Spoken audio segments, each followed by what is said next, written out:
Good afternoon, radio listeners. Welcome once again to our program, Homeland Defense Live, here on Radio Station. Our weekly program where we discuss issues of interest to the community of this island. I'm Glenn Schmidt, host of the program, here with you again today.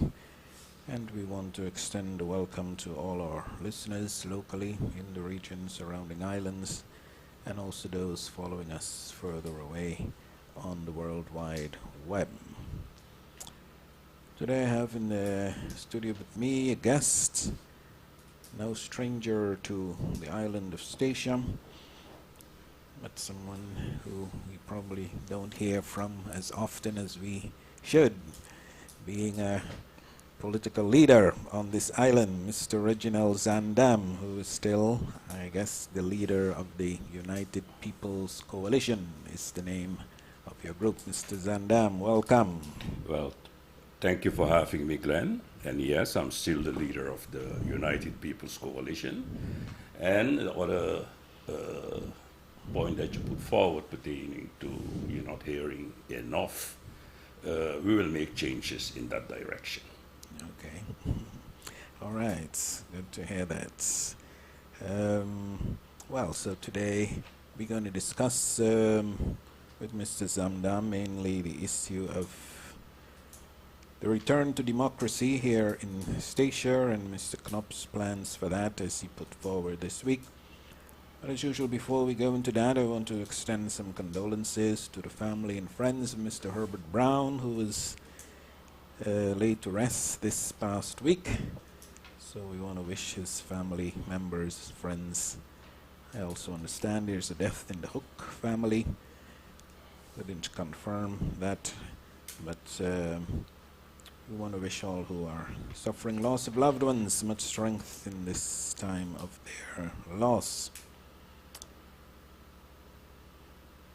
I also want to follow up right away with in the news, the fire that was at the old school apartments this week, where I think the building was properly burnt out and the persons living there lost everything, it seems. So we want to also extend much strength to those folks to cope with this current situation that they are confronted with.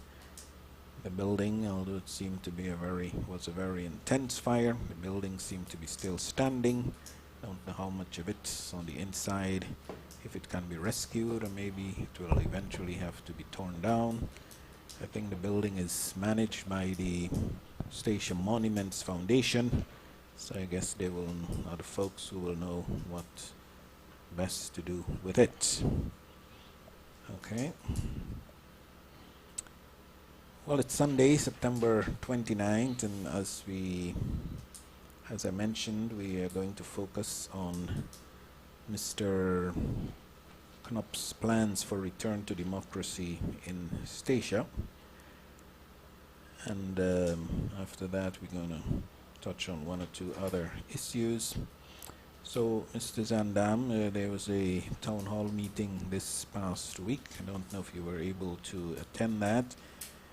But what is your general thinking about what Mr. Knopf has put forward in his letter to the second chamber on this matter? Well, I was not able to attend the meeting, but I made sure that the pertinent documents pertaining to the meeting itself, meeting that his keynotes that he had, and at the other hand, the letter itself that he dispersed to the second chamber.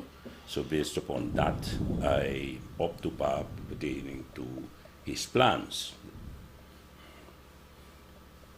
I think it is good to start by putting forward that I'm in favor of the advice of the Council of State, where they stated in the advice that for a proper and a smooth transition, that it would be a good idea to have what we call a transition period. The content is the content that Mr. Knopf has for the transition period. That is something else, and I have different ideas pertaining to that. Why I'm supporting the advice of the Council of State for a transition period, because we can accept that during the intervention that many changes are made, for instance, in the governmental structure, dealing with finances, dealing with personnel, ordinances that they enact, agreement with the ministries in The Hague, and all these matters that are put forward were done actually without a proper input of we, the people. So meaning that if this intervention, if they had stopped the intervention, let's say on October 2020, and when the Island Council and the Executive Council, when we have those things in place, then it would be a moment where our people in the Island Council and in the Executive Council, they would have to check to see what the changes are, to see if, to what extent these changes synchronize with their plans that they have as a government entity at that moment. So for that, I in favor for a transition. The only difference is the content that Knots is giving. I'm not in favor of that content. And what exactly is that content? He has, if I understood the letter correctly, he has a four-steps plan. And after the third step is taken and completed, then in the fourth step, then he will, I will say, The Hague will relinquish the power back to the governmental institution in station. And if I check, for instance, the first step, where he stated that you will have elections in October 2020, and then you will have an island council in place, and there you will see that at a certain point he's putting forward that there are some matters that will be in the hand of the island council, for instance, the right of inquiry, the right of interpellation, the right of tabling motions, the right of putting forward, of proposing ordinances, etc., etc. Now let's take the first one, for instance, the right of inquiry. Now, we both know when we're talking about the right of inquiry, that means you will invite someone out of the executive branch to come to the council, and you will pose questions pertaining to matters that the executive council is dealing with. As an island council, you have the power that if that particular person of the executive council is not doing what is expected, you have the right as an island council to fire the person. So my point now, if we have an island council now, the island council will be chaired most likely by Mr. Franco. Is it then that if we want to make use of the right of inquiry, that we should invite Mr. Segers to the council, because he's part actually of the executive branch that we have now? And to what extent will he go into the questions that we pose to him and give us proper answer? So telling me that I have the right of inquiry does not make me happy as yet, because I would like to go back to the situation where I can make proper use of that. Another point pertaining to that is, for instance, tabling a motion. We've seen that if we don't agree with what someone in the executive branch is doing, in this case one of the deputies, we can table a motion of non-confidence.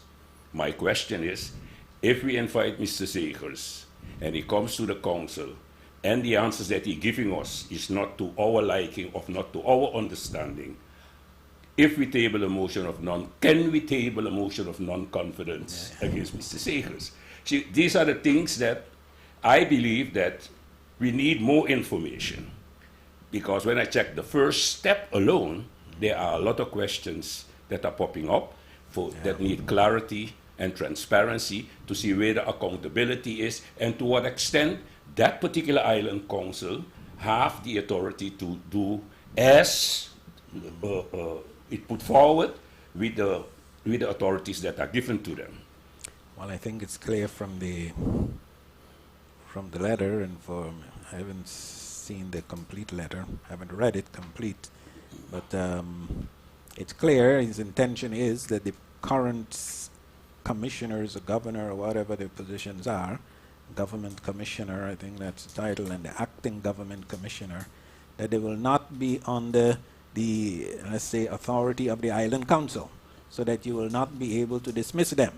Yeah, because he's telling you clearly that only in a second stage, I think, is when you will get the island council will get the authority to appoint commissioners. Commissioners. Yeah, so these two commissioners that are there now is clearly not accountable in that you can say they are not accountable. They will probably be able to come and answer questions, but now that the island council are able to dismiss them.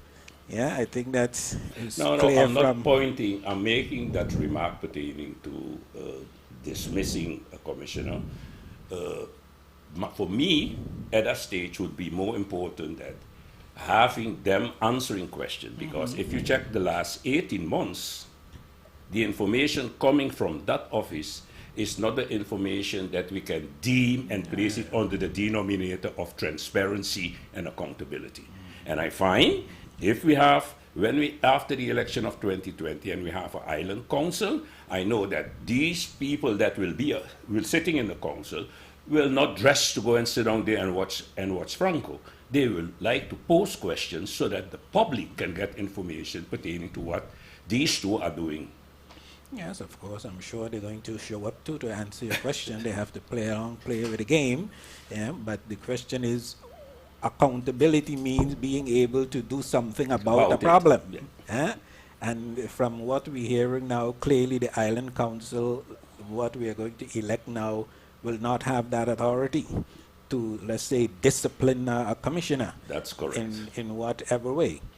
Yeah, and so in this four-stage plan that Mr. Knops put forward, again, that is, for me, the main concern.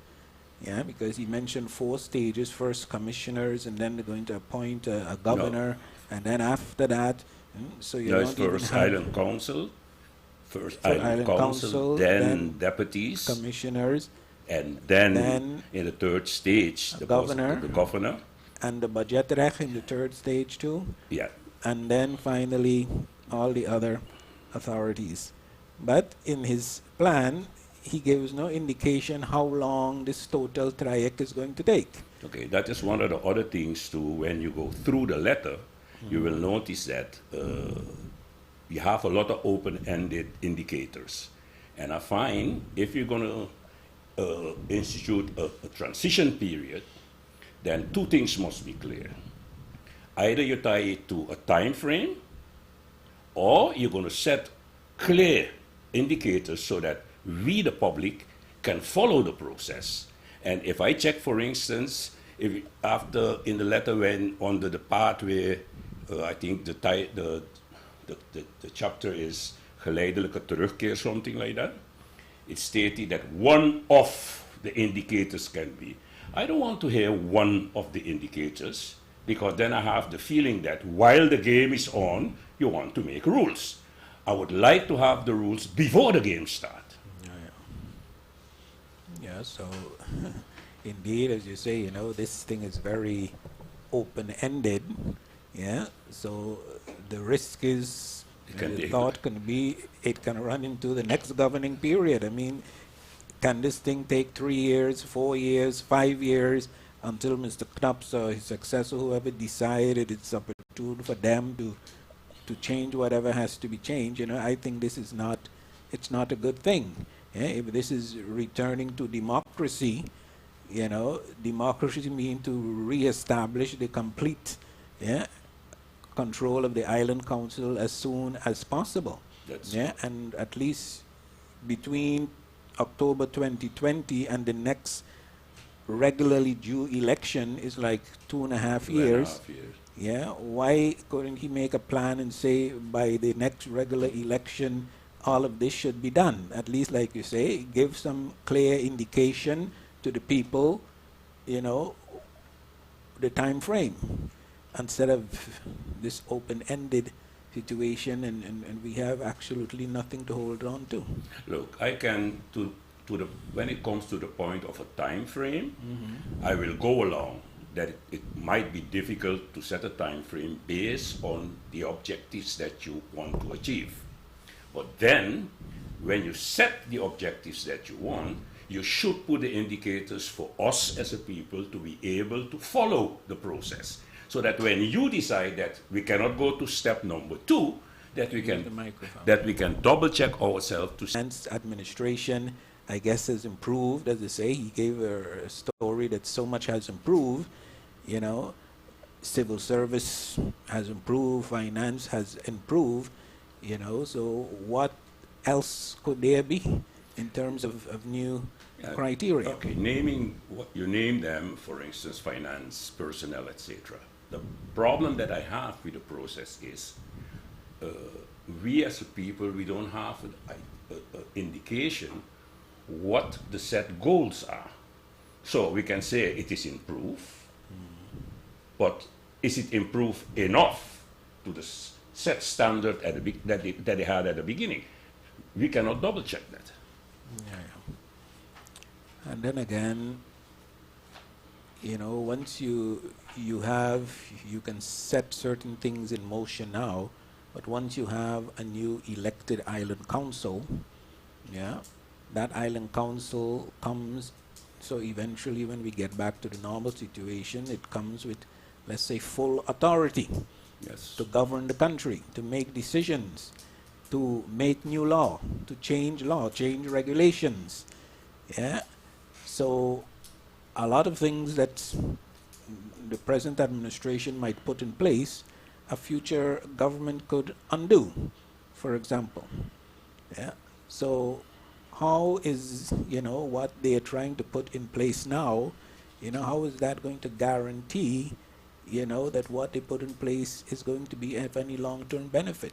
You know, at the beginning they talk a lot about making the civil service itself more resilient or whatever, or being able to, you know, stand up to the powers that be. You know, what kind of guarantee can he or anybody give pertaining to that? So that is one of the reasons to why in my introduction I made clear that the transition itself is not a bad thing, because when you're duly elected as island council member, you will have to take time to check all the segments of government, how they are functioning. And if those people that help put those things in place are not there anymore, it will make it very difficult for us that when we take over to be able to have a smooth transition. And therefore I'm saying more transparency is needed, especially going now to 2020. And what I ponder these days after the meeting is, which vehicle can we as a people use to be able not to demand, but to request what we call clear indicators, so that we have them at hand, so that we can follow the process. I think in party-wise that these feelings that I'm putting forward, that I will talk to my board and we will put it in a letter to KNOPS to make clear, look, this is your plan that you have here. We're seeing a lot of open-ended indicators that we are not pleased with, so we are requesting from you, please provide us with the indicators when it comes to finance. What are the indicators for us that we know that that is the objectives, and that we know it is complete, it is up to par. The same goes for administration, and the same goes for personnel. Well, Mr. Knopp says, as you mentioned, you know, that he's saying that a lot has improved.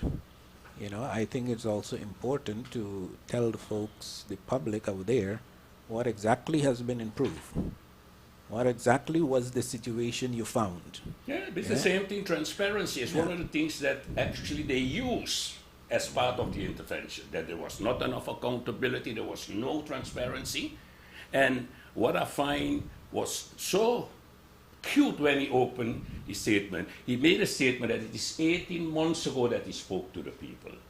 Then I find if you take over, you're going to wait 18 months to come to talk to us, where the accountability is. Yeah, so If you're going to say things have improved, then we have to know what you improved from. What did you find? Yeah, what was the state of affairs in finance?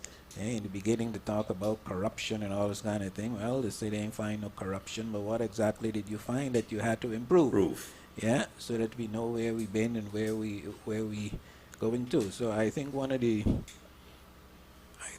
problems going forward is, like you say, a lot of persons have been brought in as the technical assistants or whatever you want to call them in different departments. When those folks are not there no more, you know, are they, I haven't heard any process of hiring new staff, and those must be preferably local staff or staff from the region, people who are going to be around for a longer period of time, you know, so that when you put these people in place, you know that whatever you knowledge you transfer to them, that it will be there for quite a long time to come, you know. Otherwise, we are going to be dependent on these expatriates from overseas, and then they're going to stay 2 years, 3 years, and then they're gone again. And then you might end up again in the same situation where you started from. So you see, these are all questions, and talking about this, I wonder if we as a people cannot ask requests from Franco to set what we call a plenaire meeting with Knots, where you have sections of the community that where they are invited, and so that all this concern in a correct matter can be put forward to him to understand, so that he can understand actually what we as a people are going through when it comes to the process, in this case, the transition. Yeah. Other folks, reminding you, you're listening to Homeland Defense Live here on Radio Station. Remember, you can call us with your questions or comments, 318-2722, 318-2722, or you can send me a text message on 318-319-5453. And our guest today is Mr. Reginald Sandam, former commissioner and Island Council member and leader of the UPC party here in Statia. Yeah, so Knops has presented his plan, not lots more questions perhaps than answers given. So I guess the process will be ongoing for quite some time. You know, you mentioned also about questions and answers and accountability, transparency. Remember when they took over the administration, an advisory body was put in place that was supposed to also, well, initially they said also will provide information to the public. Well, it's clear we haven't heard anything directly from the advisory committee. The Island Council that they're planning to elect next year, well, I think initially it will have the same role of an advisory committee, maybe with a little more ability to ask questions and call the commissioner in, etc. Yeah, but basically it's going to come down to that, an elected advisory body. That's the way I'm seeing it. That's why at the beginning I highlight, because when you're reading the letter and you're getting the information that these are the authorities that will be bestowed on the newly elected Island Council, then you will think everything is up to par. But when you go into details, then you will notice that actually these are on paper and they can only be exploited fully when the Island Council have all the authorities that they should have, as stipulated, for instance, in the Walbes. Yeah, so, and then part of the process, not from the side of government, but from the local political establishment, I guess, was the establishment of this political platform. It was not a political platform, it was a cooperative platform, a non-political platform. But we always hear that it's the political platform is bringing the different political parties together.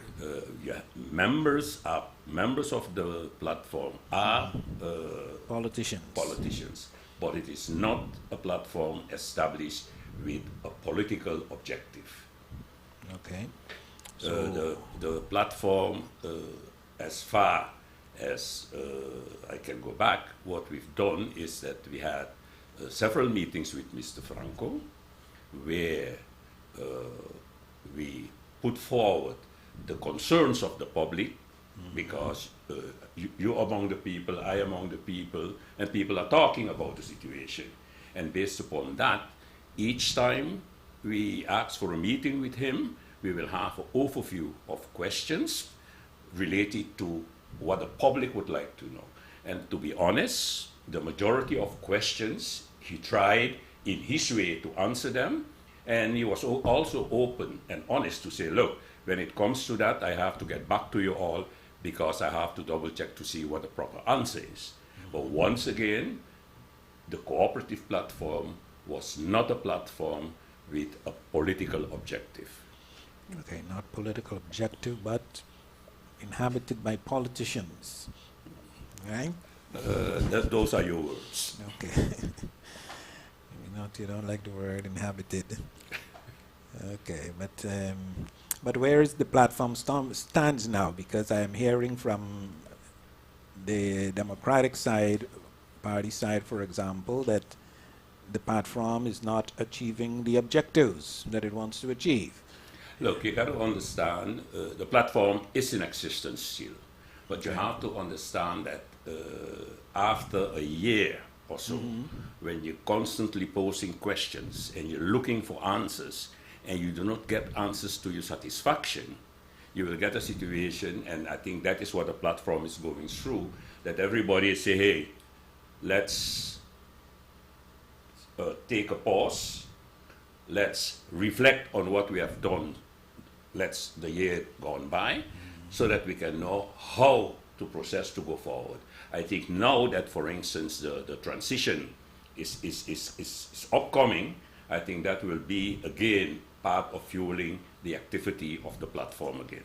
So when did the platform last come together? We are now in September. I think it was in March. March? Yes. Long 6 time, months yeah. ago? Yeah. Wow, it's a long time.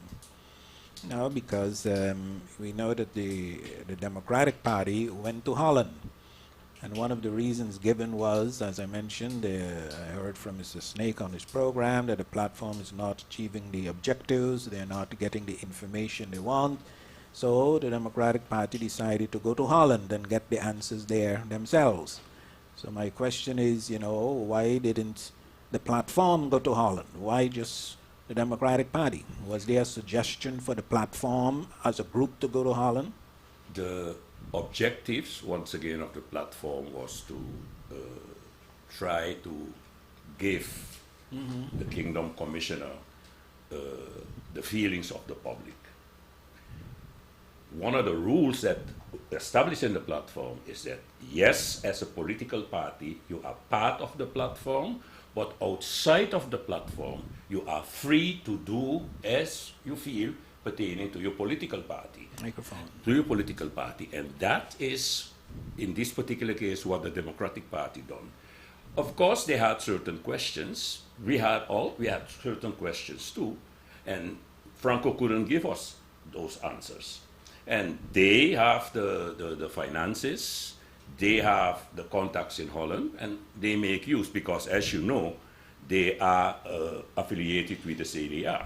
So they make use of that to go to Holland to seek answer to the questions that they have. But was there a suggestion to travel as a platform or not? No, that was never discussed. And maybe it would have been a good idea if it was proposed in the platform that you had make a committee of, or a delegation out of the platform consisting of the several political parties that are part of the platform to travel to Holland. But then again, one of the biggest problems would have been the finances. Yeah.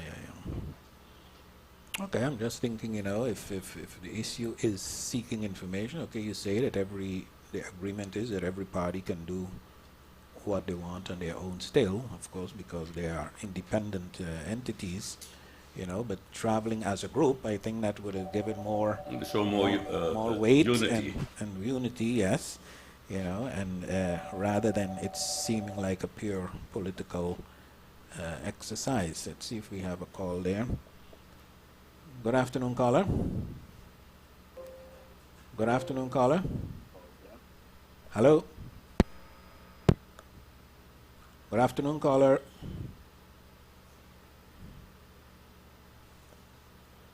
Okay, caller, you can try again. 318-2722 is the number. You can try to call us again. Okay, so you're saying now that with the plans now that have been made known by CNOPS, so this will be reason for the platform to get active again, to probably help to guide the process going forward. Yes, I think that would be a good point of departure. And but do you find that for the time that the platform was functioning, were you getting through to anybody? Because like you say, you can't get all the yes, answers to Franco. yes, Were you getting through to people in Holland to really yes, influence things that are happening over there? Mr. Franco had made it possible for us to meet actually with, I think the Kamercommissie it was, and we met at Golden Era, and there where we had the opportunity to speak one-on-one with the members that traveled to station, and in a plenaire we present them, the platform present them with a document of concern. And part of the document was also published in the newspaper. Okay. But I'm thinking, for example, the issue of, let's say, the social minimum.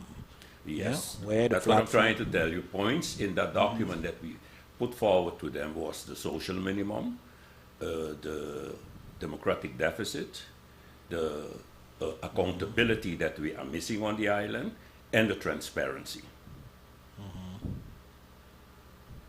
And I think part also was our comment on, I think, the second quarterly report of CNOPS to the chamber. Yeah.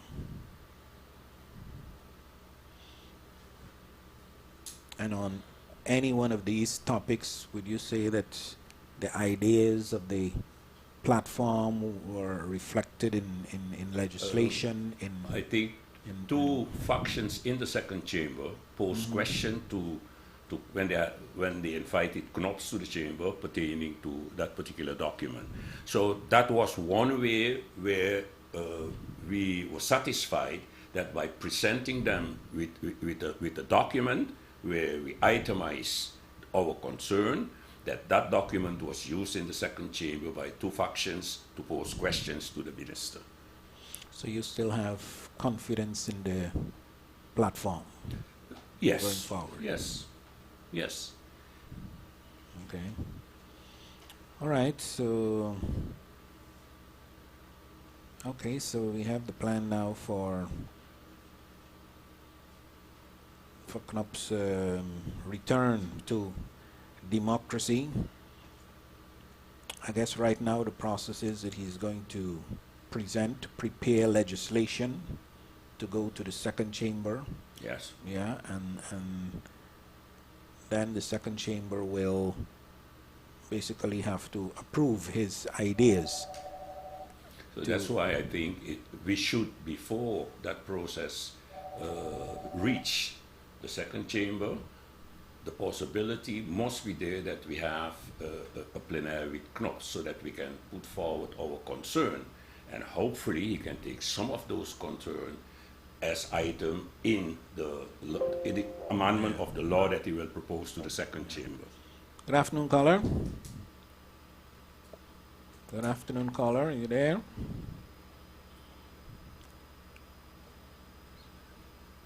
Okay, did we have a call? Hello? Hello? Good afternoon, caller. I think I'm hearing someone on the line, but... Good afternoon, caller. Okay. Try again, 318-2722, or you can send a message on 318-319-5453. Yeah, so the second chamber, I think in the last period, you know, they have been, at least some factions have been agitating a lot for a return to the democracy. Yeah. But from your standpoint, how you see things have developed since the takeover until now, do you have confidence that it will come to a good conclusion, that the lessons learned will be lasting The lesson for learned. our political establishment here on the island? I think what we are going through, regardless if you agree or disagree with the intervention, is a learning process.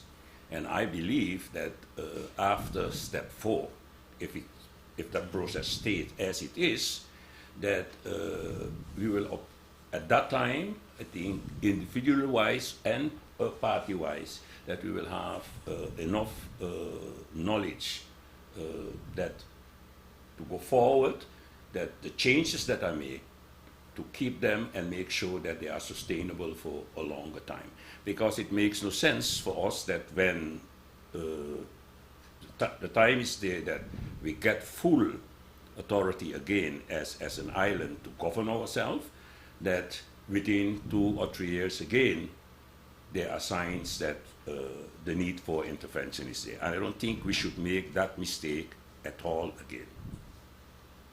Yeah, so that's the million-dollar question, huh? Yeah. Because that is the issue of the individuals who are taking part in the process, who are going to be elected or be commissioners, etc. How do you can't legislate their behavior? Yeah, but I think if you have consensus as a people that, look, this is a black page in our history, we should learn out of that, regardless which political color you're backing. That should be a vision for anyone that the people elected to be either in the Island Council or appointed as a commissioner. Good afternoon, caller. Hello. Good afternoon, caller. Yeah, I think I'm hearing myself. I'm hearing an echo of me. Okay. Seems that our telephone is not functioning properly. But anyway, you can keep trying to call me. Yes, so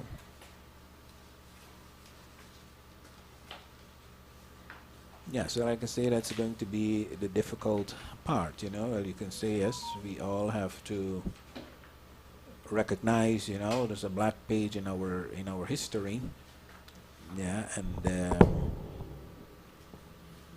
so do you think that, well, the only thing in the next, if it comes down to this situation, because like the talk from the report, there was a lot of mismanagement and financial misadministration and all those different things that were mentioned in the report of the wise men, that only penal pressure will really change person's position. Look, I don't think that none of us as politicians had envisioned this happening.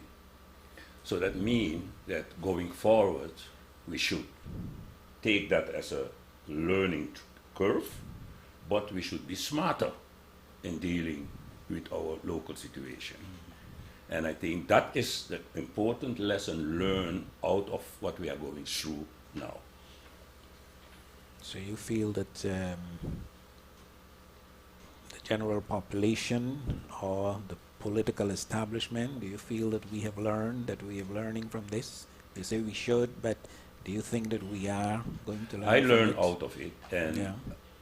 I have trust in humanity, so I assume that my What fellow exact- citizen, that they learn out of that. And your question, I think your follow-up question is, what, Sandan, what did you learn out of Yes.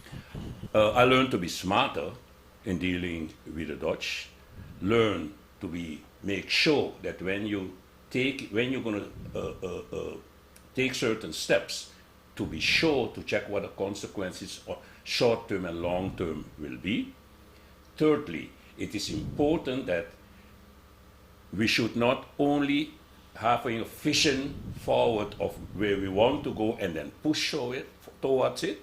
We should make sure and understand that it is not always a straight line from A to B.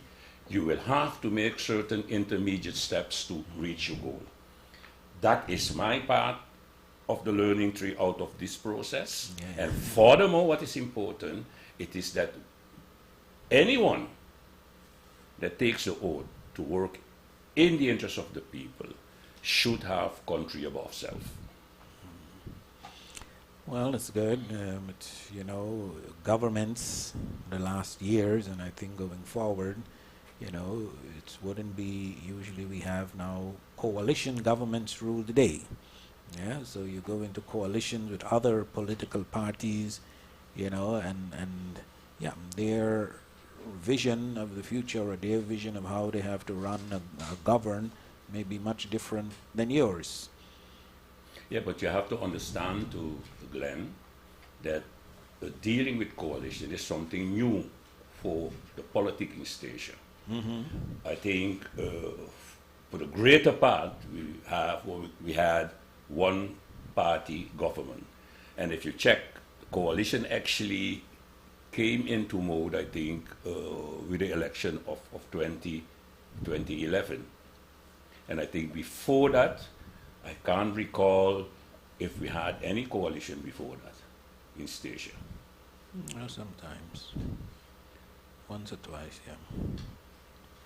But that was not the normal, the normal thing of the day in those days. Elections always result in let's say, one party rule. One party Sometimes rule. during the course of the 4 years, Yes, something happens, right.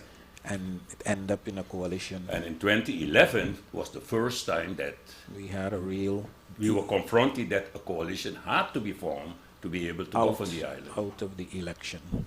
Yeah, that a coalition came from that. Yeah. Okay, so will you be able to give, considering, like I say, a year and a half we are in this situation now, and Mr. Knops, I think in his town hall meeting, he did his best to make it sound very positive and glamorous, that a lot has been achieved, projects this and projects that, but I think most of them fell short, because most of the things he's talking about are at least ongoing things, nothing really completed, etc. So up to the point of, from the start to this present moment, how do you grade the intervention itself and the functioning? I'm disappointed. You're disappointed? Disappointed because all those matters that they put forward, that they intended to do for the island, I think now they realize how difficult local governments through the years had it when it come to deal with the ministries in Holland. Now they're going through the same process. And that is one of the good things that this intervention is showing, that it's easy to stand aside and critique the situation. Now they are in the kitchen, so they're feeling the heat. And when it comes to, I've heard some changes in personnel. I've heard some changes at finance. They had a big groundbreaking when it comes to the road project, but as far as I can go back, I haven't seen 1 meter of resurfaced road in Statia. I think other topic that they putting a lot of attention to and finances is the erosion of the cliff, which is a very good thing. But those are the things that I noticed so far. Census was an ongoing process before they took over. So I wouldn't chalk off that as being part of the intervention. So what I see, except for things related to hurricane damage from 2017, Yeah, nothing much really has materialized. that's Yeah, true. yes. And I think this past week or 2 weeks ago, we had Prinsjesdag in Holland, where the budget for the coming year was presented. And one of the things we heard out of that is, for example, the vrije uitkering's budget remains the same. That Same. remains flat. Yeah, so the intention is then, at least they have their administration, they could have tried to increase the vrije uitkering budget that would make it easier for future governments. But if the intention is for it to stay the same, yeah, that means future governments are going to be confronted with the same problems we had in the past, of not having sufficient. Now that they have the administration, of course, they can make all kind of extra monies available, but these extra monies are not part of the local government budget. No, So the financial situation going to remain just same. as. Look, that is one of the points that the platform picked up at that time when Mr. Franco submitted his budget. And in the text that goes with the budget, he made clear that certain matters cannot be picked up because the finances are not there. And at that time, we advised him that he should use this to indicate now to the State Secretary that based on IDIVERSA 1, IDIVERSA 2 report, based on the report of the wise men, based on the report of Spies, that it is time that they do something about the vrije uitkering. And we are asking for a surplus of million, but let the vrije uitkering be to that extent that it covers the basic needs of our people. And to what extent he made use of that advice, because it is an advice, we are not aware. And apparently not, if the budget is still the same It's the same. going forward. Yeah, so I guess he has got your advice, but just decides to ignore that advice. Okay, I will not go directly in the direction. Maybe he used the advice, but then the State Secretary ignored that part of the report. Yeah, yeah. No, because I think coming out of this takeover situation, you have to offer some kind of prospect that future governments will be able to handle the affairs in a more efficient and proper way.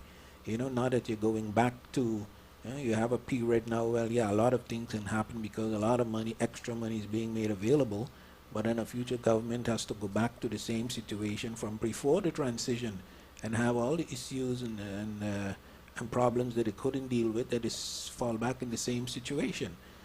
Then where's the progress? Yeah, you can come and make changes, you can restructure, but one of the major pillars to have everything that you change and make it sustainable is to have the proper finances to be able to do that. And if they don't have any intention to increase the vrije uitkering, then I foresee that future government of Stasia will having the same problem that we had before the intervention. Yeah, yeah. Okay, 318-2722 is the number, folks. We have a few more minutes on the program. Okay, someone is saying here the line is not working. We are talking about local lessons learned. What lessons have the Dutch politicians learned from this experience? What would they do differently? That's a good one. I will not venture in the area of try to name things that they learn. What I will say is that I hope that this is a learning curve for them also. But what the learning lessons are exactly, I will not be able to mention them or to detail them. Maybe it would be a good idea that in the plenaire that I'm proposing, that when we sit with Knops, that we ask him, say, did you learn anything out of this intervention? I believe they learn out of it. If they're going to be honest to put forward what they learn, to admit that they learn out of it, that's something else. Yes, maybe easier to say, yes, I learned or didn't learn. More difficult to say maybe where we went wrong. Yeah, maybe that's a learning too. Yeah.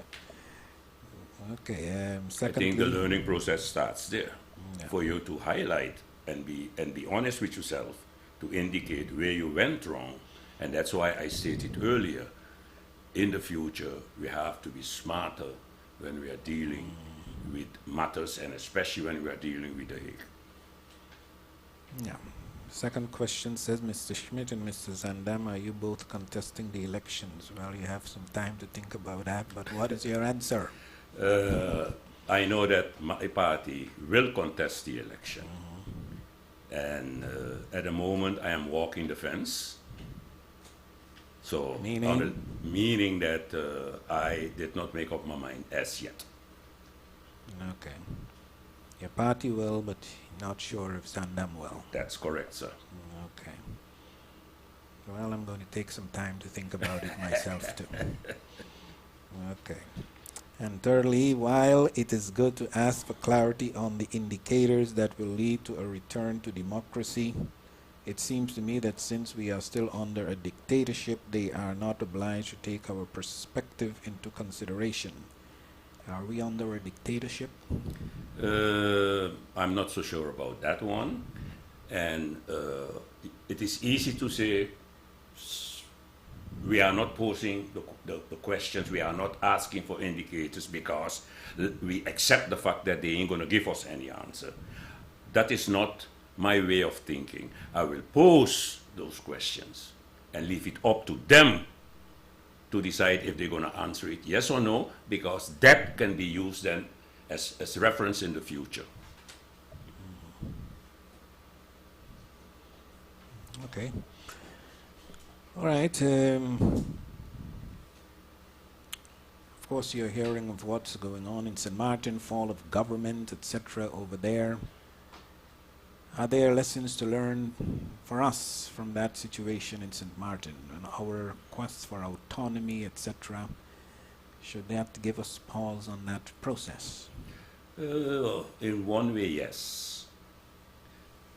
We can learn out of it and know that when it comes to going forward in dealing with more autonomy, that we should be wiser in making decisions pertaining to that.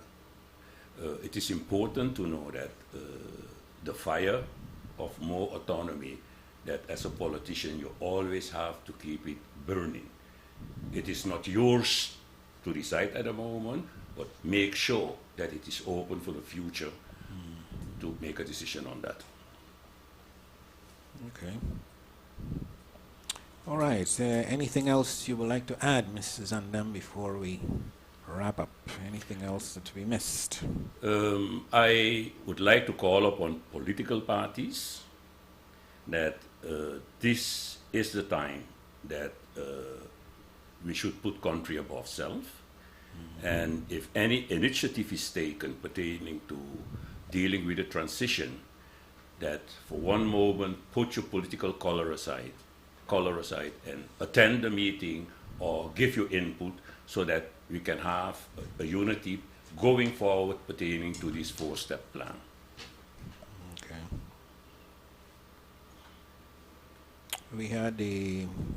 We talk about a political platform. I think so far only 3 parties were involved in it. Yes. The DP, the UPC, and the slum. The slum. No movement with other groups. The platform did not try to incorporate other groups to expand. We open it up because in first instance, invitations were sent to political entities. But what we've done the second part of last year is that we open it for NGOs and we open it also for individuals that have anything to put forward and that can be used as in a positive way by the platform. So it is not only political parties anymore. Was that announced publicly? Yes. That also individuals and NGOs Yes. are welcome? In a press release. Yeah. Maybe I missed that. Okay, its message here says the best predictor of future behavior is past behavior. But we do need to ask the questions for documentation purposes. The best predictor of future behavior is past behavior. You ascribe to that? Yes, because you have to learn out of your past. So We do need to ask the questions for documentation purposes, I guess relating to the previous questions that were asked. Anyway, so I think you gave your added topics already, right? yes. Okay. Well, anyway, so we're going to leave it there for today. And we will follow the developments further pertaining to the return to democracy and, of course, pertaining to elections. Of course, that was the main question for a long time, when the elections are going to take place. Well, we have an answer on that, and we have a date on that, so those interested can prepare and plan for those. To go to the polls. Yes, and what will come after?